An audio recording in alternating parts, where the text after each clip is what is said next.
Un commentaire. Bonjour docteur, pourquoi certains dents de sagesse s'infectent, s'il vous plaît? L'infection des dents de sagesse, c'est large. Alors je vais prendre juste le volet de l'infection juste autour, ce qu'on appelle une péricoronarite, ce qui est le plus courant.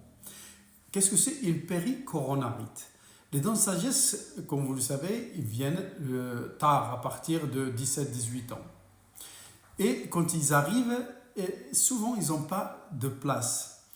Et leur évolution se fait par paliers. De temps en temps, il y a une poussée.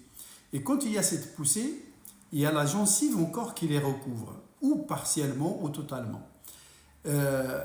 Cette gencive, elle peut être infiltrée du fait que la dent de sagesse veut sortir.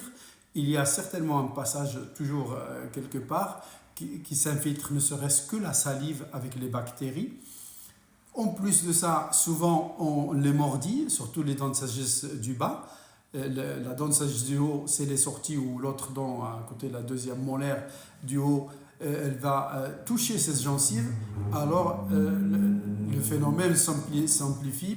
Pourquoi? Parce que déjà la gencive elle est enflammée, plus le traumatisme de l'autre dent au-dessus. Alors ça fait beaucoup de choses à la fois et ça arrive que ça s'infecte.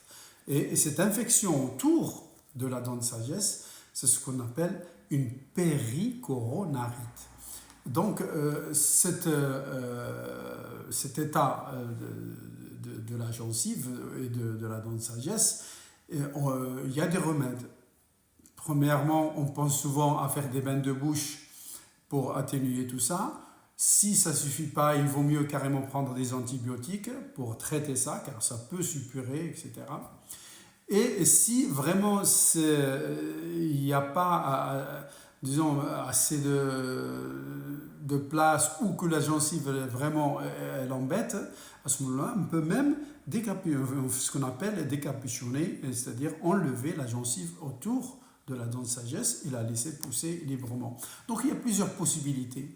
Donc ces infections de dents de sagesse qu'on appelle les péricoronarites sont assez fréquentes, sont dues tout simplement par l'infiltration et le traumatisme associé autour de la dent de sagesse qui est en évolution.